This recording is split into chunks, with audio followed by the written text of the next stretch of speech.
50s, partly cloudy tomorrow night, low 35 to 40. Our current temperature is 43 degrees, humidity 37%, winds north-northwest 11 miles an hour, gusting to 15, and the barometer reached 30 inches, and it is rising. These top stories: state employees change their mind about a midnight strike, and they'll go to fact-finding. Life for the Rockefeller Commission investigating the CIA extended for 2 more months. Defense Secretary Schlesinger says communist drive on Saigon may come in just a couple of months. This is Lester Smith reporting. Next news as it happens. Next scheduled news at 11 o'clock over WOR Radio 710, the Talk of New York.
Sitting here watching the turtles. Don't worry. It's all right.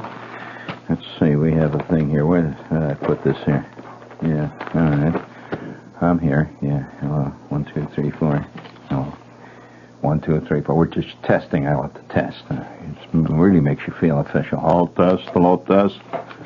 Hello test. 1, 2, 3. Give me a little echo chamber. Makes it sound better, please. Hello test. 1, 2, 3, 4. Hello. Can you hear me up there, Al? Yeah. Okay. It's getting all the way to the balcony. Very good. Very good. It's nice. We would like to salute if I may, before we start tonight, I would like to salute a Staten Island fireman who was, I'm going to use no names here at all, of course. There's no point in that. But he was a fireman, see. And he was caught setting false alarms. 39 of them, in fact. He was rolling from one alarm box to the other, pulling the switch, see. And so they staked out the box. One of them says, he's going to have to hit this one eventually. They didn't know it was doing it, you know. And these guys staked out the box, and sure enough, this car came up, and the guy looks out, he looks both ways, and he jumps out of his car, runs over and pulls the alarm, and zap, they got him. Terrible moment. Turns out that he was a fireman. Well, now, I don't know whether you've ever been involved in, and I don't advocate this at all. I mean, no way can I advocate this. Do you have anything in there for me? Did I give you anything in there, Joe? What do you got? Let's see what you got in there. Just hit the button. See what we got. That's very good. Is that what you've got? That's fantastic, Joe. Great. That's what's going on in the mind of a guy that sets false alarms. Listen to that. Right. There's the bolt loose somewhere there. There's some kind of a screw loose in the machine. There it goes. It's really good. Look at it. Right. It needs a little graphite on the hinges. Right. Bad. Of course it is. That's right. This, incidentally, is very, very... I'm glad I put this on it. It's just inadvertently. It's a very rare tape. This was a tape that I shouldn't really talk about on the air, but I'm going to because it's got on the air by mistake. I didn't mean it to get on.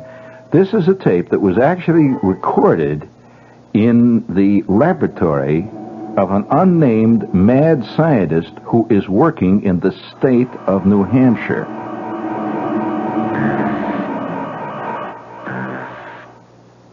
Where I got this is none of your damn business except to say that I have, as the newspapers say, my sources. Unimpeachable sources.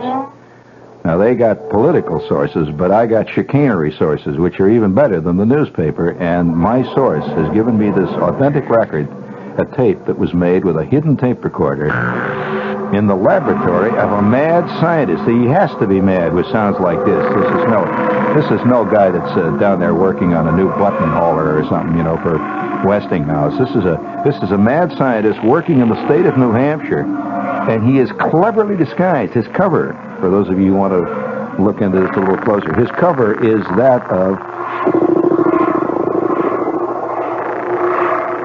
Well, I'm not even going to tell you. He goes around... Oh, let's put it this way. He goes around town dressed as Ronald McDonald. Of course, everybody thinks he's just a local, friendly, you know, freaked-out kook. That's all. But actually, this guy has degrees from all leading scientific institutions in the Western world, including UCLA, the Indiana Polytechnic. He's got degrees from Vienna Institute of Mechanics. The guy's up there in that lab, and he's working on the big one. Listen to this.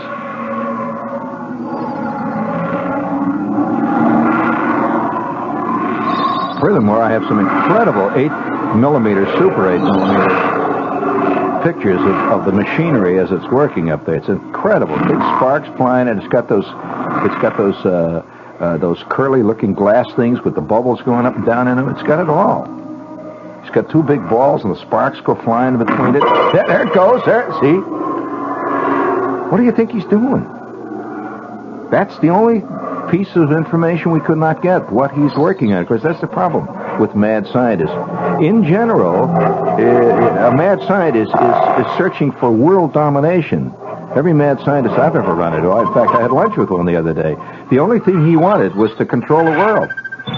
I built controls the world, he said. And I says, look, I don't care about the world. If you can get the waiter, that's all I want. And he couldn't even do that, so I'm not worried about that scientist. But I'm saying here that he's probably out to control the world. Maybe that's what we need, somebody to control the world. The world is totally out of control. Have you noticed that? It's bonkers. Where is he when we need him, Fu Manchu? When we need him today, where is he? Right. He's probably teaching pediatrics at Ohio State now. But listen to this. Oh, you know what this thing is? It's got great big iron shoes that walk on a floor. It stomps on peanut shells. He's working on some kind of atomic energy that is contained in the planter's peanut shells. It's fantastic. Bring it up there. Come on, Joe. You ought to see his assistant. He's got this gnarled dwarf that comes from a middle European country, and he plays a flute. God. Whew. Boy, that's all. That's the end of the tape. And if the CIA wants a copy of that, forget it, you finks. I got it on my own. This is my sources, and I'm going to say to you that all reporters are allowed to keep the sources to themselves. You don't have to do this. The Supreme Court said it, right? And don't think by writing to me, you klutzy listener, that you can find out where are my sources. I'm not going to spill the beans. No way. Absolutely no way. This thing is going to make Watergate, believe me. It's going to make Watergate look like somebody once stole a box of Girl Scout cookies, and they tried to cover it up. Well, I'm getting rotten these days. But that tape, though, is very authentic, and I don't want any of you to get alarmed. But there's bad stuff brewing. Bad stuff. And when this cuckoo bird finally actually solves the last key to his equation, it's going to be, well, I'll tell you. Actually, on the other hand, I think man has always had a secret desire to have somebody control the world. Oh, yes, man has a deep-seated desire for a benevolent ruler, they call it. In fact, you see it running through all kinds of so-called fantasy fiction.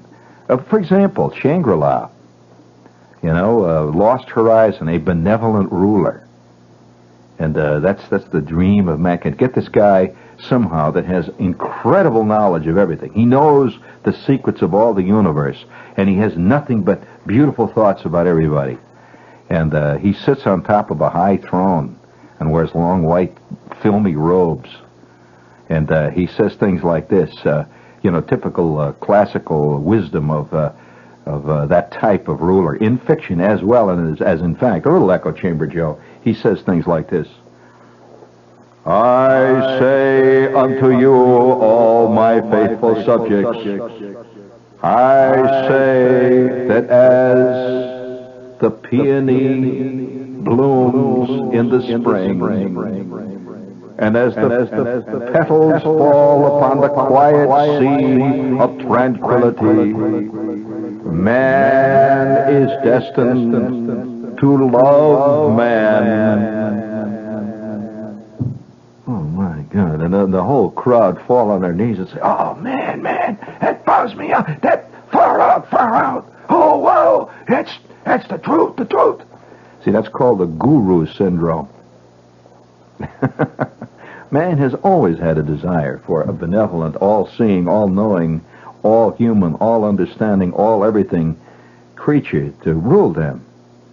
And this scientist up in New Hampshire is working on it, friends. So we may get it. Better living through chemistry.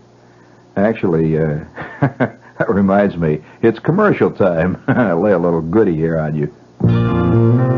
Sail away from New York on the Vista Fjord April 10th, and we'll pay your coach airfare home from Port Everglades, Florida, after 16 glorious days of Caribbean cruising. Or join this cruise in Port Everglades, and we'll pay half your round-trip coach airfare. Or again, we'll pay half your round-trip coach airfare for the Vista Fjord's 2-week cruise April 26th from Port Everglades.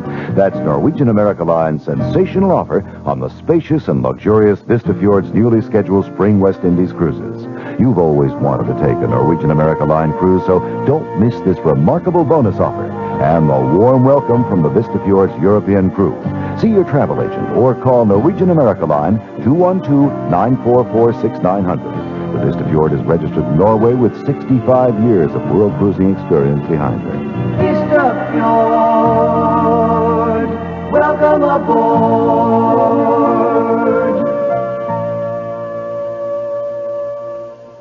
Well, food fans, New York Magazine's famous eater Mimi Sheraton has done it again. The lady who once ate every item in Bloomingdale's gourmet shop has just emerged after submerging herself in our city's seafood restaurants.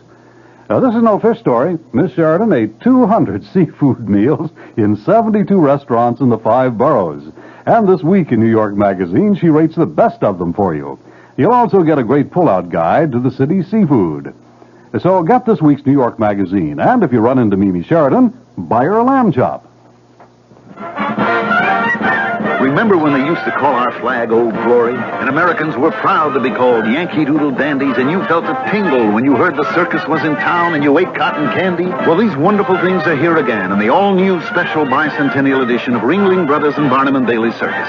Join us in wishing America well on her 200th birthday. Don't miss Ringling Brothers and Barnum and Bailey Circus now through May 26th at Madison Square Garden. For ticket information, call 212-564-4400 or Ticketron. This is Consumer Affairs Commissioner Eleanor Guggenheimer reminding you that when you buy a new car, you're also buying a warranty. It tells you just what is guaranteed in the way of repairs on factory defects in your car. The warranty should be just as important to you as horsepower or luggage space. Warranties aren't all alike, and the difference could mean money in your pocket. Be sure you understand exactly what parts of the car are not covered by the warranty. Tires, for instance, are usually not covered. To keep the warranty valid, you'll have to have your car serviced according to a set schedule. Stick to the schedule and keep copies of work orders and receipts to prove that you have. Read the warranty and visit the dealer's service facilities. The better they are, the better your chance of getting prompt and thorough repairs. In the final analysis, though, a warranty is only as good as the intentions of the manufacturer and dealer behind it. Find out as much as you can about their reputation for honoring warranties. You owe it to yourself to get the best deal you possibly can. And now, with another story of mystery and intrigue, here is Commander Neville Putney to keep you in anxiety. What's this story about, Commander? Well, it concerns a middle-aged business executive named Fremont Witherton, who, after spending his entire career with the same firm, returned home one evening with his dreams suddenly shattered. Is that you, Fremont? It's me, Erica. Fremont, you look so peaked. Erica, I've been fired. That new plant manager, he's been trying to cut me out, and today he succeeded. Well, you don't need to give me that hangdog look. Just go out and get another job. I'm through, Erica. I'm 58 years old. Nobody will hire me for half the salary I've been making. My only hope is to kill the plant manager. Fremont, I hate rough stuff, but if you've decided, your Roscoe's upstairs in the trunk. You load it, and I'll warm up the getaway car. Hey, young man, how about that for a story? Well, that was a dilly, Commander, but you just can't leave us this way. How did it all come out? Time's up for now, but tune in, Bob and Ray, on WOR 3:15 to 7, and maybe you'll find out. I'm back again. Right. I have other information that I'd like to give you, but I better not. The world isn't ready for this. No. Have you noticed that there's so many people also implied that are on various radio shows and so on that they keep them from saying the truth, which the world is not yet ready for? Oh, yeah, I heard a guy interviewed the other night. I'm driving along, seeing there's a guy being interviewed on this 12-watt station somewhere outside of Parsippany, and he was saying, there is a Parsippany, you know. That's right. Its roots go deep into the soil of New Jersey. And all the way down through all those layers of junk and everything, the roots of Parsippany go. And this guy was saying things like this. He was being interviewed by this, this hard-biting interviewer, and says, well, the Clyde Club, why do you think that those UFOs singled you out to contact? Well, I don't know, but I'll tell you this. It's a well-known fact that the Air Force, the Pentagon, and all world leaders are together in a, I won't say it's a plot, but let us put it this way, it's an undercover agreement to not let the truth of the people out about what's really happening to them UFOs.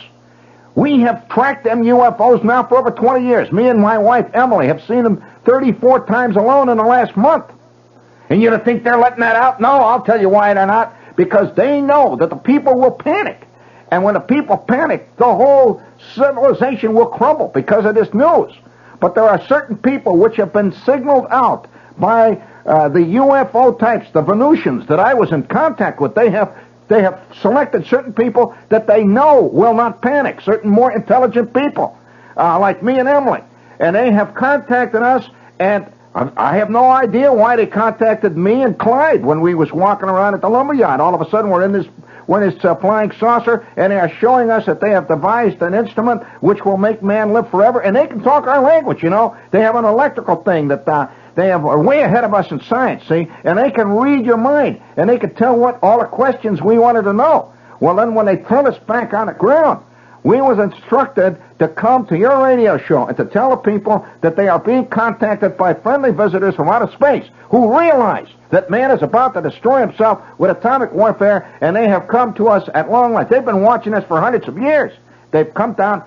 Well, you have heard this on the air many times, haven't you? Or don't you listen to this kind of thing, Joe? You haven't heard that? You mean you didn't work the Long John show when he was here? Well, you have a lot in common with all the other engineers. You just don't hear any of the shows you work. That's the way it goes. But nevertheless, I'm thinking about this thing that the desire to have an all-seeing eye control us is always with us. Now, how do you see this controlling agent? You know, there don't be any demonstrations in that world. You know, no, everybody will be happy too. Remember this. That's the whole premise upon which Shangri-La is based. There's not going to be any slums. Oh, no way. And people live for immensely long ages. That's because they're always happy. You agree, Joe? with the big llama sitting up there in the white marble temple. Once in a while, he issues a dicta and straightens out a little problem there. Like if you want to live 500 years instead of 400 years, he straightens that out. Speaking of the ancients, this is WOR in New York. We are your Lama. We are your guru. At 710, right here. Right here. You've come to the right place.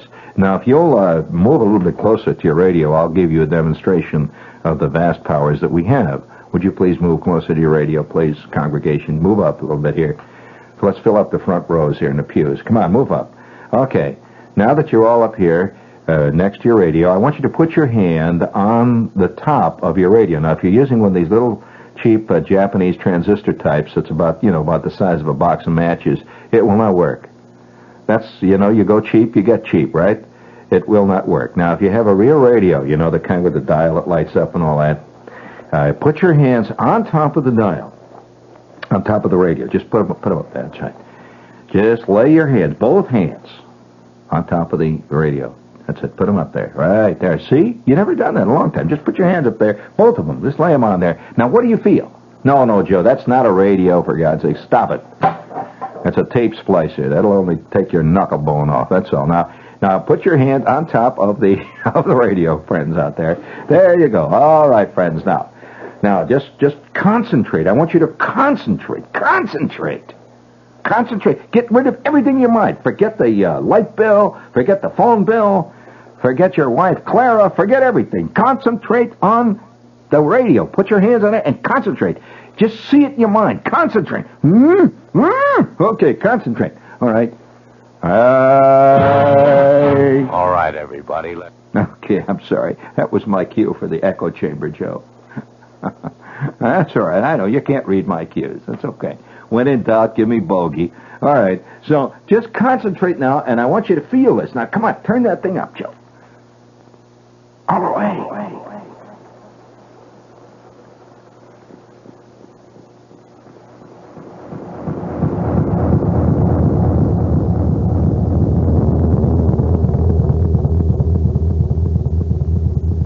Okay, now did you feel that warmth, that vibration that was coming up through your knuckle bones when we turned the empathy machine on here? We have a machine here which you don't think for a minute that showbiz, electronic showbiz, is going to allow charisma and empathy to be a thing of hit or miss. We are far too advanced for that. Far too. So when Carson comes on every night, the NBC people, through the various techniques they've, let's face it, that's RCA, man. They got a lot of labs.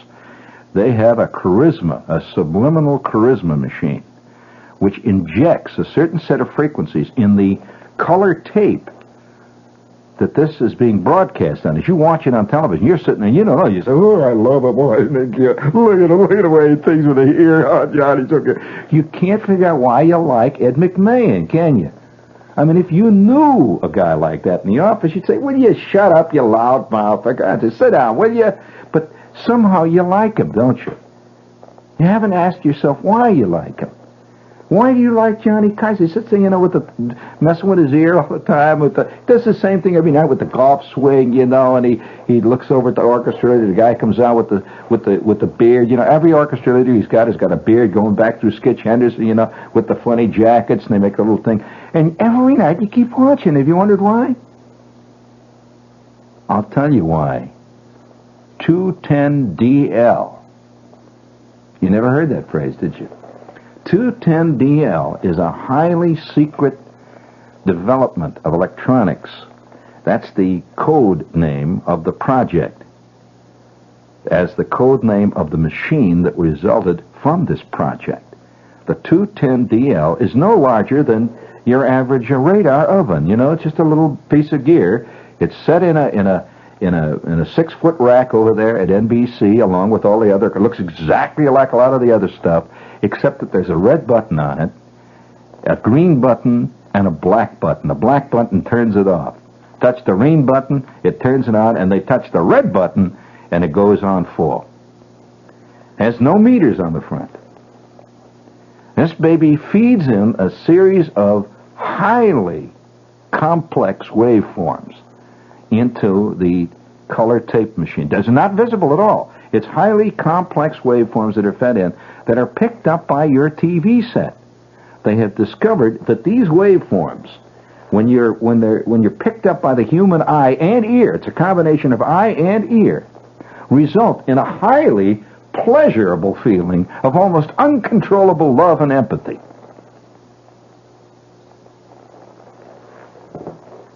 They're not letting that rating go for chance. They're not at all. They're not messing around. This is too much. Do you know how much money is riding on that show? Well, you don't think for a minute that they're going to rely on the fact that you're going to always love Johnny, don't you? They know that love and hate is why guys get divorced every year. Guys marry women that they fall in love with when they're 7, and they love them all the way on up through their 25th year. They get married, and 6 months later they're divorced. You don't think love is a tricky business, right? You agree? It comes and goes, man, almost like acne. And it's not often it's often parallel with acne. I know one guy that every time he falls in love, he gets this giant hickey on the side of his nose. And he knows he's in trouble when that thing. And when it comes to his head, wow. But I'm merely saying to you that an outfit like NBC cannot allow such a very serious thing as love to be a matter of chance. Too much riding on it. And so they're using 210DL on you. And it's absolutely... The experiment has been going on now for over 6 years, and they've discovered that when they began this, at that point, Carson's rating was drooping. Interestingly enough, you'll note back in the days when the Cabot show first came on and all that stuff, and they were saying that the Carson show was at long last beginning to show signs. You remember when they used to talk about that? They don't say that anymore, do they? Because it's not true. They finally put through a rush order, and they got the machine then, pressed the button, and everything was hunky-dory. Now, wait till they start using this in politics, friends. I mean, it's not going to be cheap at first, but the stakes are high. So I'm merely saying here to you that we have equipment here that we haven't discussed much on the air. Would you please turn up the empathy for just a bit, Joe?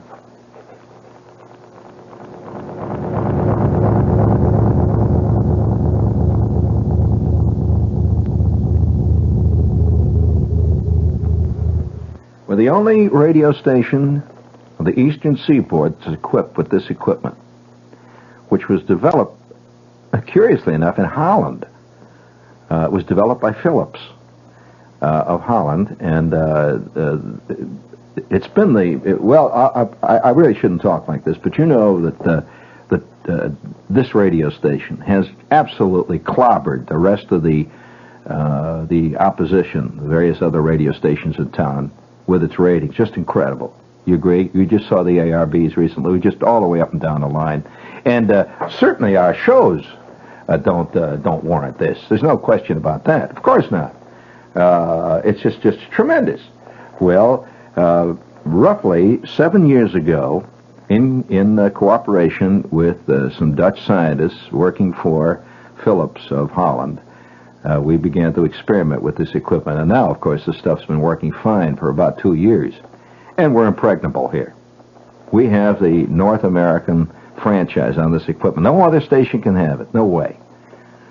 So it really works. Have you wondered why you can't turn this show off? It's ridiculous. Why you sit there? Well, there it is. Try and turn it off, okay? You'll turn it off, but you'll be back. That's the point. You can turn Carson off, but you're going to come back. Because it has what they call a residual waveform effect, which means that you just can't simply throw the switch and walk away and say, there, I show them. Oh, no way. 3 days later, you're going to walk into the living room just like you always do with your bag of Frito-Lays, your 6-pack of Pabst, and you'll squat down on your Barca lounger, and the next thing you know, you're watching that same old interview with Victor Borge that you've seen 5,000 times before, and just no way of getting out of it, right? So, again, I must say that the information I have is classified. I cannot divulge the means of where I got this information. My sources, but I will say, are not only impeachable, they're highly placed. Highly placed. Okay? That answers some of your questions? Does it raise a few more? Well, there are more questions today than there are answers. You'll have to accept the fact of that. Everybody's good at asking questions. There are damn few good answerers. Now, I have answered a few tonight. And, of course, you have more questions. But what are you, a hog? You got a couple answered, right? Are you one of those cuckoo birds who thinks all the questions are going to be answered? There are some things that man cannot know, cannot answer. There are some questions that man cannot even approach. You, why are you here? Don't come up with that old business. No. Oh, I'm much more complex than that. Why does man feel an innate desire to work? He says money. No, that's not it. You know that cavemen were working before they got paid? Why was that? Nobody knows. Listen, it's been a long time since you've seen a squirrel do a grease job. That's right. But you see people doing it. Now, the man feels an innate desire, an innate urge to work. It's not the Presbyterian or the Christian or whatever work ethic that you like to pretend it is. Everybody. Do you think that the Christian work ethic built Israel? Are you kidding? Come on, let's get our heads going right, gang. So the work ethic is what's is there, and no one knows why. This has been one of the things that man has been trying to explain to himself ever since the very earliest days. And it's not what makes it really confusing to scientists. It is not consistent. In other words, not everybody has the urge to get the work done. So this is where the confusion has been ever since the very earliest days, and that we do have a reconstruction of a very early conversation that occurred in a cave near a lake in an antediluvian swamp outside of Lucerne, Switzerland. That's where all those cavemen were, in those days. They hadn't discovered Miami Beach yet.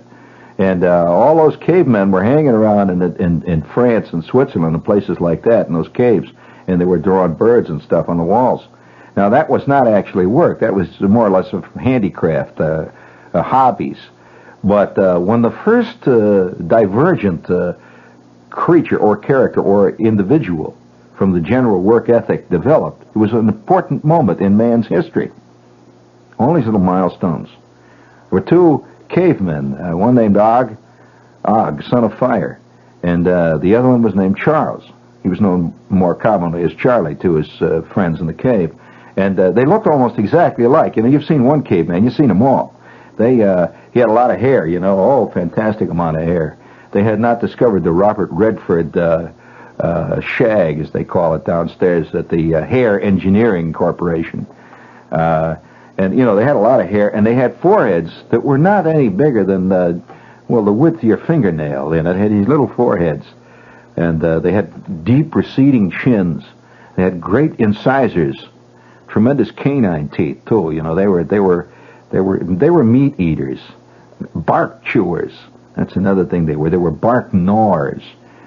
You haven't gnawed much bark lately, have you? But you're equipped to do it, you see, tooth-wise. But since you're hung on bird's eye TV dinners, you're not going to chew much bark, although there might not be much difference. Oh, by the way, I think we are at time.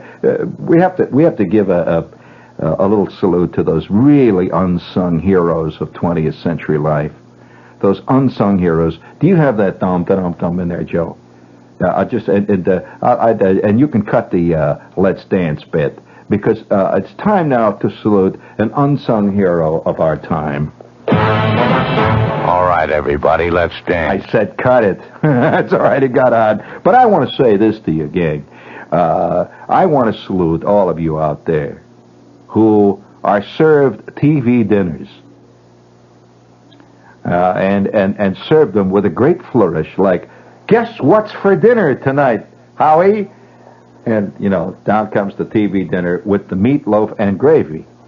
That's a big treat for tonight. They do this on television. Have you seen those happy little families where the wife happily serves the TV dinner, And, it says, and they're so easy to prepare. What do you mean, prepare? Prepare. But I think it's time to salute those victims of our time who, are wading through those little aluminum trays. I know one guy that, he was eating these things so much. He had this wife named Sally, and he'd get the TV dinner every night. And he was eating them so much. Of course, they all taste exactly alike. There's no way to tell the difference between one TV dinner. They're all the same, see? And he got to the point where one night she caught him. He had eaten half of the aluminum tray. He didn't taste the difference. She says, "You're eating the aluminum tray, George." He said, "Oh, what?" She says, "You're eating the aluminum tray. It's not good for you." He said, "It isn't good for me." "Oh." And see, by that time, his head was so soggy that he had a slow reaction time. And who knows what's good for you anymore today. Every 5 minutes, the medical science is coming up with something that's bad for you, right? You had air, you can't breathe the air anymore, that's bad. The water, you can't drink the water, right? There's one school of scientists that say sex is bad for you. Believe it or not. Yeah. Oh, yes. Oh, yes. I'm telling you the truth, friend. Aha, you didn't hear that one, did you? That's true. Then there's another group of scientists who feel that acorns are bad for you if you ever start messing with acorns. Then there's the crowd that says you can't drink coffee. There's the crowd that says stay away from the booze. There's the crowd that says don't smoke cigarettes. Then, of course, there's the ultimate crowd that says, what the hell are we messing around with all this for? Why don't we all just give up? That's another crowd. And then it turns out that a whole bunch of guys that went out into the desert and squatted out there in a totally health-oriented commune. You remember that crowd? They squatted out in the desert there, and all of a sudden, 525 of them developed an incurable skin disease from the sun. So, friends, so you might as well just realize that life itself is not good for your health. That ever occurred to you? That life is a long, involved process of expiration. Bump, ba-dum, bump. No, I'll do it myself. I'll do it pretty good. Bump, ba-dum, bump. Which means that it is commercial time. Peter Lindhays and Mary Healy for Finnair. Peter, we've been married so long. Would you like to be single again for a couple of weeks? Oh, Mary, I wouldn't know what to do with myself. You've spoiled me all these years. But, Peter, I've been looking over these tour folders, and Finnair now has a singles tour of Scandinavia. A Finnair singles tour? Mm-hmm. Yeah, they'd know what to do with me. Say, I wonder what it would be like being single again. Where does it go? Copenhagen, the fjords, Oslo, Stockholm, and, of course, Helsinki. Well, Finnair's spoiling things for us married people by offering singles tours. Say, Mary, are you sure you won't be just a little bit jealous with all those single ladies on the tour? No, dear, because while you're seeing Scandinavia, I'll be taking the singles tour to Russia. So long, Tavarish. If you're traveling alone and you're looking for more than the usual in Scandinavia or Russia, ask for something right out of Finnair. It's the start of the finish.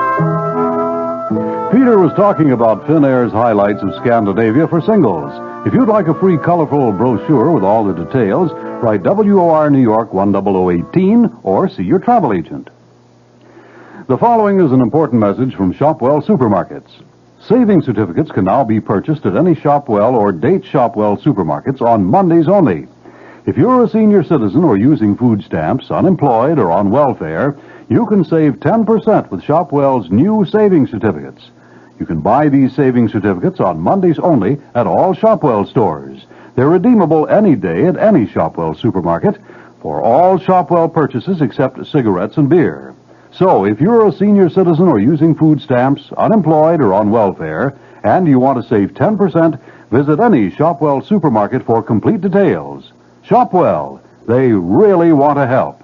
This week's specials, U.S. government grade A broiling or frying chickens, whole, 47 cents a pound. Friends, I want to talk to you about a new Caribbean paradise fast becoming the standard for luxury, elegance, and good taste. Habitation Leclerc in fabulous, exciting Haiti. For a few discriminating people, it's the most personal, exclusive resort in the world. Only 44 secluded villas and 8 suites set on 15 lush acres, each near a spring-fed semi-private pool. Breakfast served by your personal butler on your own private patio. Luncheon and dinner in a magnificent gourmet restaurant. Tennis, a game room, a huge Olympic-sized garden pool with sunken bar and waterfall. Evenings can be spent at the original Hippopotamus, transported in its entirety from Manhattan's East 54th Street. For a free color brochure, call now. Learn how you can become eligible for a free week or two at Habitation Leclerc. No obligation. Call area code 212-935-0808, 935-0808, or write Habitation Leclerc, 405 East 62nd Street, New York City. Call 935-0808 between 10 a.m. and 6 p.m. for full contest details, or write WOR. Contest ends April 12th. Troubled or troublesome children here in Connecticut, those youngsters we've come to, called delinquent, can use your help. Although the Department of Children and Youth Services does indeed provide many services to the youngster committed to its care, only volunteers can offer them that personal one-to-one relationship so vital to all boys and girls. The volunteers now working with us find satisfaction and fulfillment in tutoring and teaching the skills of art, handiwork, dance, sports, or some other specialty. The DCYS volunteers know the job is not easy. Understanding the adolescent is most difficult, but it's also most rewarding. The troubled youngsters from your community, now under the care of DCYS, will someday return to your community. Your help, by volunteering a few hours of your time each week, will ensure they're returning as productive citizens. For more information, call Volunteer Services Chief Mary Joan Herbst at DCYS in Hartford, 566-3526. But we started out tonight by discussing briefly the case of the man who went around and put in all those false alarms. The false alarm syndrome is very, very big today. In fact, many newscasts are filled with them. False alarms. You know, there's a theory that says that if all news departments and all news stations were shut off tomorrow and all newspapers went out of business for 1 month, total peace would return to the world. You thought about that? Well, wait, let's face it. Let's say the Country A, the premier, is out on a binge one night. He's interviewed by Gabe Pressman, and he says, well, it's them guys in that B country over there, that bunch of bumps. I'll tell you this, we're going to take repercussions against them. Well, then immediately that goes on all the newscasts, and these guys are sitting over there in Country B, and, they're doing what they always do, which is eat popcorn and watch television.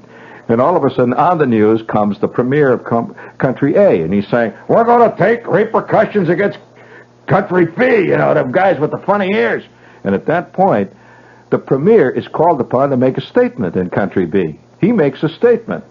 He says, if it is true that the premier of Country A has made the statements which have been attributed to them, we must ask for additional military aid from the United States. At which point, Kissinger flies over, and we lay another 422 F-104s on him.